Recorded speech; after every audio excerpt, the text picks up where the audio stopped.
Good morning. ഇന്ന് നമുക്ക് ക്ലാസ്സിലേക്ക് കടക്കാം അല്ലെ. അടുത്ത യൂണിറ്റ് ആണ്. അപ്പോ കേരളീയം എന്ന് പറയുന്ന ഒരു യൂണിറ്റ്, അതില് പറയിപെറ്റ പന്തിരകുലത്തെ കുറിച്ചൊക്കെ പറയുന്ന ഒരു കഥയാണ്. ആ കഥ ടീച്ചർ മുമ്പ് അയച്ചു തന്നിരുന്നു, ഓഡിയോ ആയിട്ട് അയച്ചു തന്നിരുന്നു. അതില് ആദ്യം തന്നെ വരുന്നത് ബോധേശ്വരന്റെ കേരള ഗാനം എന്ന് പറയുന്ന ഒരു കവിതയാണ്.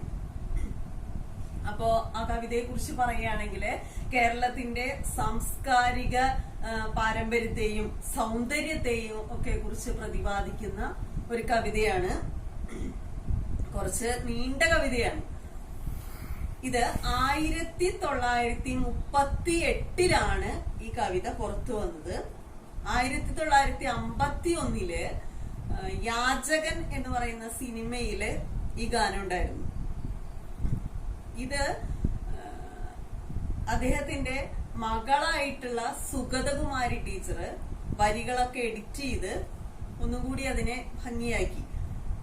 2014 കേരള സർക്കാർ ഈ കേരള ഗാനത്തെ സാംസ്കാരിക ഗാനമായിട്ട് അംഗീകരിക്കുകയാണ്.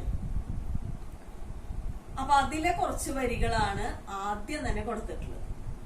കേരളത്തിന്റെ സൗന്ദര്യത്തെ കുറിച്ചൊക്കെ പ്രകീർത്തിക്കുന്ന ഒരു കവിതയാണത്. ഒന്ന് ശ്രദ്ധിച്ച് കേൾക്കാട്ടോ. കേരള ഗാനം.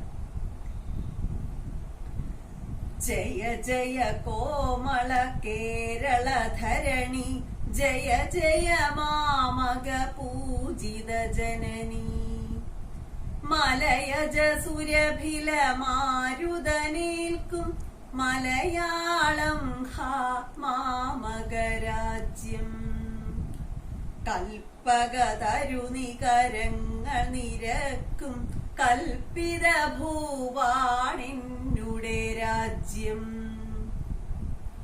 കളകളമോദിയിണങ്ങി വരുന്നൊരു സലില സമൃദ്ധം മാമകരാജ്യം, തുഞ്ചശുകീകള കണ്ഠനിനാദം തഞ്ചും മാമക മലയാളത്തിൽ, മാമകമോഹം മാമകഗേഹം മാമകനാഗം മാമകവിലയം.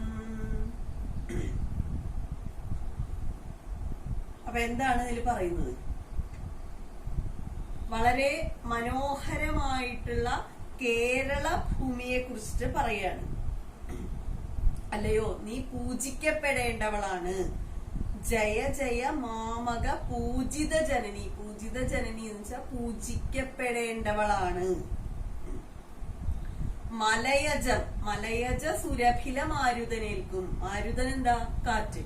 മലയജം എന്താ? ചന്ദനം. സുരഭിലം സുഗന്ധം. അതായത് ചന്ദന സുഗന്ധത്തോടെയുള്ള കാറ്റ് അലയടിക്കുന്ന ഈ കേരള നാട്, അങ്ങനെയുള്ള മലയാളമാണ് എന്റെ രാജ്യം. അതുപോലെ സലില സമൃദ്ധമാണ്. സലിലം എന്ന് പറഞ്ഞാൽ എന്താ? വെള്ളം. കളകള മോദി ഇണങ്ങി വരുന്നൊരു സലില സമൃദ്ധം മാമകരാജ്യം. അതായത് കളകളം പാടി വരുന്ന അരുവികളാൽ സമൃദ്ധമാണ് എന്റെ ഈ നാട്. അതിനു മുമ്പ് രണ്ടുപേരുണ്ട്, വിട്ടുപോയതാണ്. കൽപ്പക തരുനികരങ്ങൾ നിരക്കും. കൽപ്പവൃക്ഷം എന്താ? തെങ്ങ്. നല്ല വരിവരിയായിട്ട് നിൽക്കുന്ന തെങ്ങുകൾ, നല്ല ഭംഗിയായിട്ട് നിൽക്കുന്ന ആ തെങ്ങുകളൊക്കെയുള്ള സുന്ദരമായിട്ടുള്ള ഭൂമിയാണ് എന്റെ നാട്. പിന്നെന്താ പറയുന്നത്? തുഞ്ച ശുകി. ശുകം എന്താ? തത്ത. കണ്ഠം കഴുത്ത്. കിളിപ്പാട്ട് പ്രസ്ഥാനത്തിന്റെ ഉപജ്ഞാതാവായിട്ടുള്ള എഴുത്തച്ഛൻ. ആ എഴുത്തച്ഛന്റെ അതിനെ കുറിച്ചിട്ടാണ് പറയുന്നത്. അപ്പൊ അങ്ങനെ തുഞ്ചത്ത് രാമാനുജൻ എഴുത്തച്ഛന്റെ എന്താണ്? തുഞ്ച ശുകീകള കണ്ഠനിനാദം തഞ്ചും മാമക മലയാളത്തിൽ. അങ്ങനെയുള്ള നാടാണ് എന്റെ നാട്. എഴുത്തച്ഛനെ പോലെയുള്ളവരൊക്കെ മഹാകവികളൊക്കെ ജീവിച്ചിരുന്ന നാടാണത്. അങ്ങനെയുള്ള ഈ മലയാളത്തില് എന്റെ മലയാളത്തില് എന്റെ ആ മോഹങ്ങളും എന്റെ വീടും സ്വപ്നവും ഒക്കെ വിലയിച്ചിരിക്കുന്നു എന്ന് പറയാണ്. മാമക മോഹം മാമക ഗേഹം, ഗേഹം വെച്ച വീട്, നാഗം, നാഗം പാമ്പ്, നാഗം സ്വർഗം, രണ്ടും തമ്മില് അർത്ഥവ്യത്യാസം ഉണ്ട് കേട്ടോ. അപ്പൊ ഈ വീടും സ്വർഗവും ഇതൊക്കെ ഇതിൽ തന്നെയാണ്, എന്റെ ഈ കേരള ഭൂമിയിൽ തന്നെയാണ് എന്ന് പറയാണ്. അപ്പൊ അതാണ്, അതിലെ കുറച്ച് വരികളാണ് ഇവിടെ തന്നിട്ടുള്ളത്.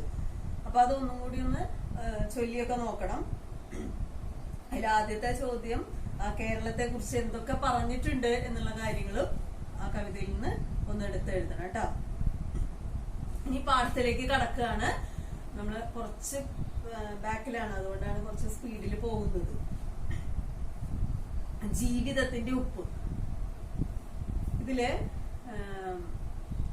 വിക്രമാദിത്യ ചക്രവർത്തിയുടെ സദസ്സിലെ നവരത്നങ്ങളിൽ ഒരാളായിട്ടുള്ള വരരുചിക്ക് പറയി സ്ത്രീയിലുണ്ടായിട്ടുള്ള സന്തതി പരമ്പരകള്, ആ 12 പേരുടെ രാജവംശത്തെ കുറിച്ചിട്ടാണ് പറയുന്നത്. അതിലൊരാളായിട്ടുള്ള ഉപ്പുകൊറ്റനെ കുറിച്ചുള്ള കഥയാണ് ഈ ജീവിതത്തിന്റെ ഉപ്പ് എന്ന പാഠഭാഗത്തില് പരാമർശിക്കുന്നത്.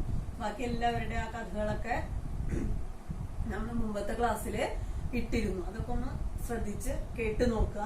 അഗ്നിഹോത്രയെ കുറിച്ചിട്ടും വായില കുന്നിലപ്പനെ കുറിച്ചും പാക്കനാരെ കുറിച്ചും ഒക്കെ ഒന്ന് സൂചിപ്പിച്ചു പോയിട്ടുണ്ട്. വീണ്ടും അതിവിടെ പറയുന്നില്ല. അപ്പൊ അതുകൊണ്ട് അതൊക്കെ ഒന്ന് ശ്രദ്ധിച്ച് കേൾക്കുക.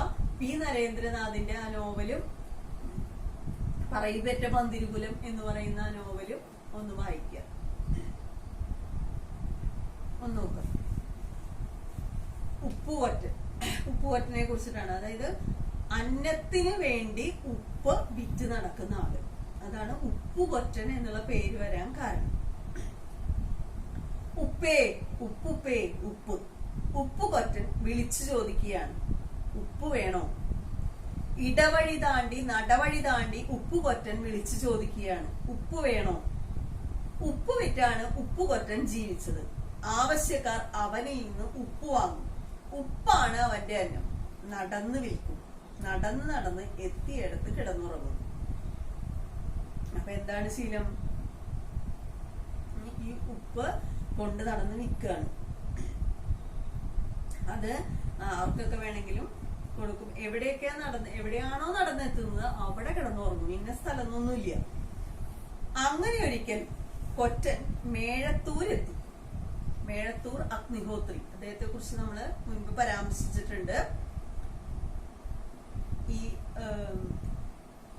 എന്താണ് 12 പേരുടെ രാജവംശത്തിലെ അല്ലെങ്കിൽ വരരുചിയുടെ ആദ്യത്തെ സന്താനമാണ് ഈ അഗ്നിഹോത്രി. ഒരു 99 യാഗങ്ങളൊക്കെ ചെയ്തിട്ട് അങ്ങനെയാണ് ആ മേഴത്തൂർ അഗ്നിഹോത്രി എന്നുള്ള പേര് തന്നെ വന്നത്. അപ്പോ അങ്ങനെ ഒരിക്കൽ കൊറ്റൻ മേഴത്തൂരെത്തി. ഇല്ലത്തിന്റെ പടികൾ കയറി ഉമ്മറമുറ്റത്തെത്തി. നടയിലെ കല്ലിലിരുന്നു. ഉപ്പ് വേണോ എന്ന് ചോദിക്കാൻ ഒരുങ്ങും മുമ്പ് തന്നെ പൂമുഖത്ത് ഒരാൾ വന്നു നിൽക്കുന്നു. ചൈതന്യം തുടിക്കുന്ന മുഖം, ശരീരത്തിന് കുറുകെ പൂണൂൽ, ഉടുമ, കസവുമുണ്ട് ഉടുത്തിരിക്കുന്നു. കസവിന്റെ മേൽമുണ്ടും. ആ ഒരു വസ്ത്രധാരണ രീതിയൊക്കെ നിങ്ങൾക്ക് ആ ടെക്സ്റ്റിൽ നോക്കിക്കഴിഞ്ഞാൽ അറിയാനായിട്ട് പറ്റും. ബ്രാഹ്മണനാണ് അദ്ദേഹം. പൂണൂലിട്ടിട്ടുണ്ട്, തലയിലെ കുടുമ വച്ചിട്ടുണ്ട്, കസവിന്റെ മുണ്ടാണ് ഉടുത്തിരിക്കുന്നത്, ഒരു മേൽമുണ്ടുണ്ട്, നല്ല പ്രസാദം തുടിക്കുന്ന ഒരു മുഖം. എവിടെയോ കണ്ടതുപോലെ ഉപ്പുകൊറ്റന്റെ മനസ്സ് എന്തോ പരതി. ആരാ? വീട്ടുകാരന്റെ ചോദ്യം ഉപ്പുകൊറ്റനെ ചിന്തയിൽ നിന്നുണർത്തി. ഉപ്പുകൊറ്റൻ എന്ന ആളുകൾ വിളിക്കണത്,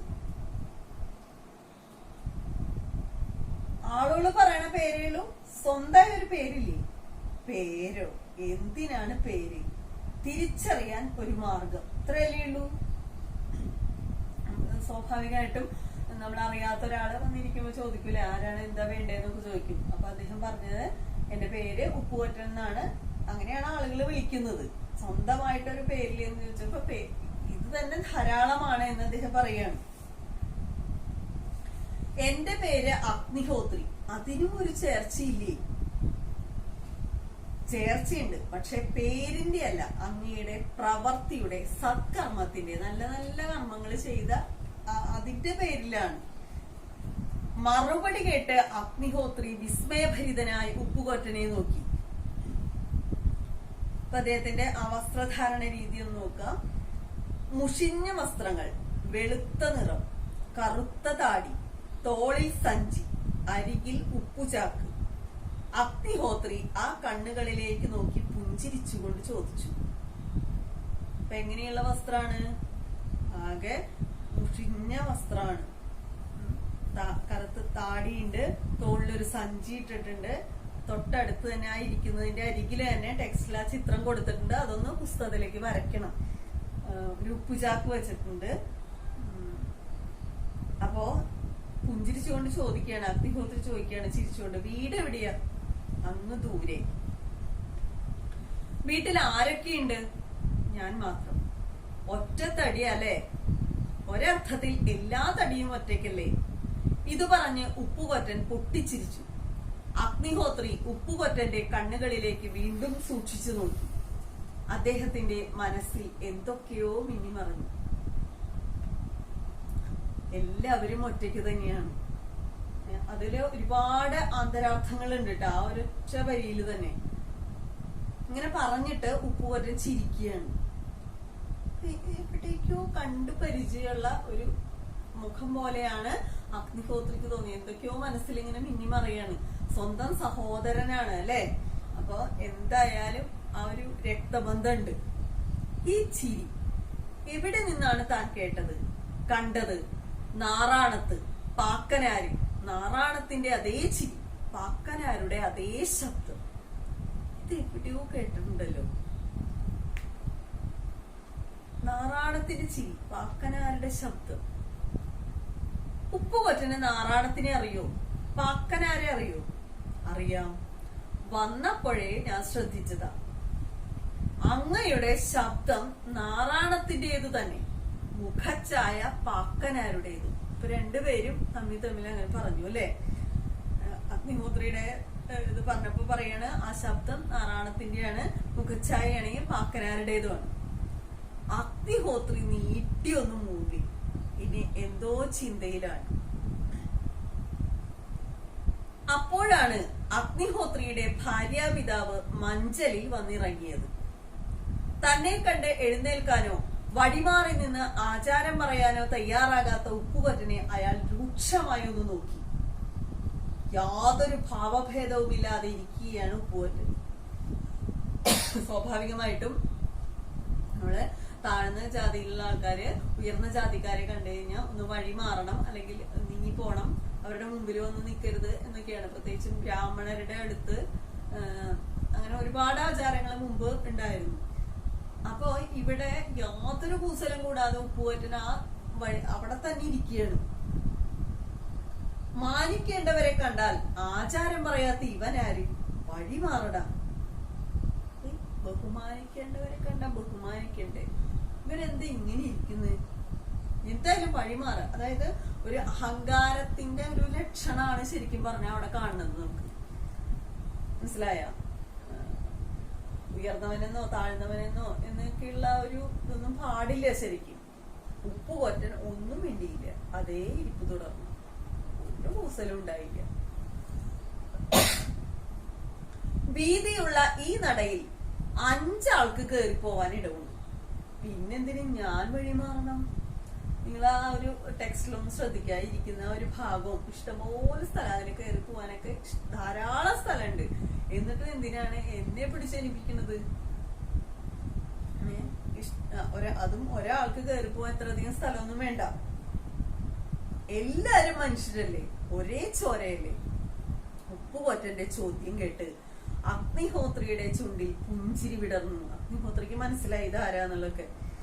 അപ്പൊ ഇതിലെ ഏറ്റവും പ്രധാനപ്പെട്ട ഒരു വാക്യാണിത്. എല്ലാവരുടെ സിരകളിൽ കൂടെയും ഒരേ ചോരയാണ് ഒഴുകുന്നത്. ചോരക്ക് അതിനൊക്കെ ഒരേ നിറമാണ് അല്ലെ? ഒരു വ്യത്യാസവും ഇല്ല.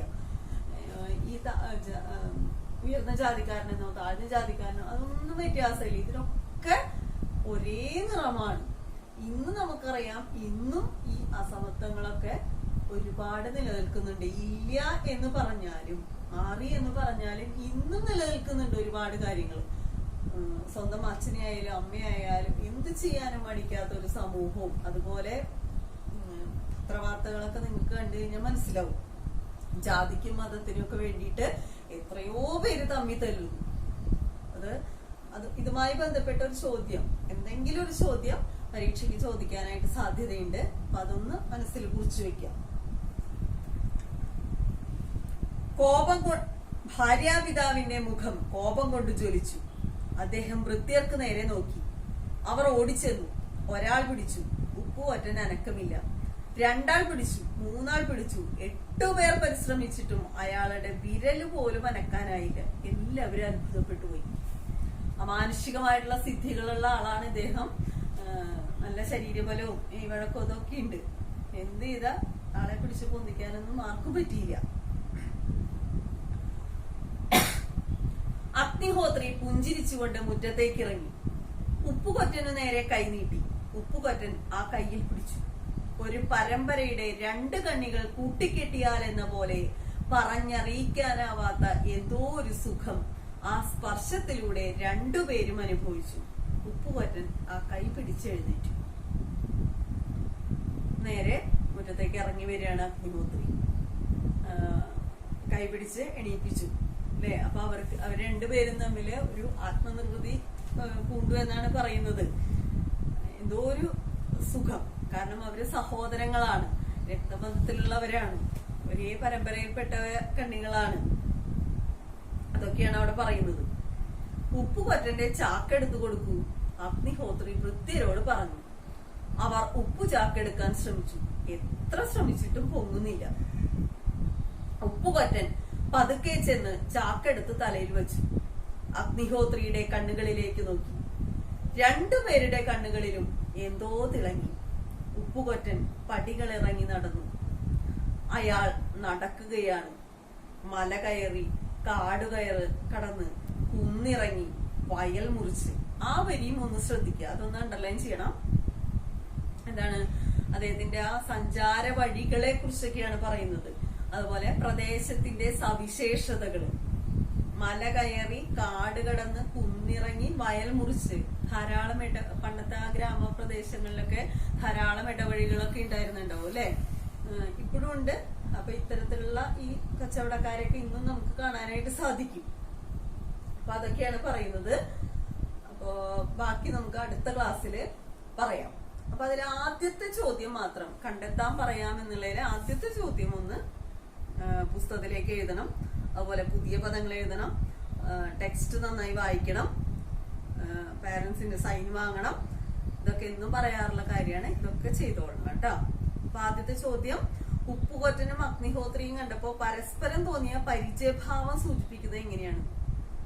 അവര് നാറാണത്തിന്റെ അതേ ചിരി, പാക്കനാരുടെ അതേ ശബ്ദം എന്നൊക്കെ പറഞ്ഞിട്ടില്ലേ? ഒരു പരമ്പരയിൽപ്പെട്ട 2 കണ്ണികളാണ് അവര് എന്നൊക്കെ പറയുന്നുണ്ട്. അപ്പൊ അതൊക്കെ ഒന്ന് സൂചിപ്പിച്ചിട്ട് ആ ചോദ്യത്തിന്റെ ഉത്തരം മാത്രം ഒന്ന് നോട്ട് പുസ്തകത്തിലേക്ക്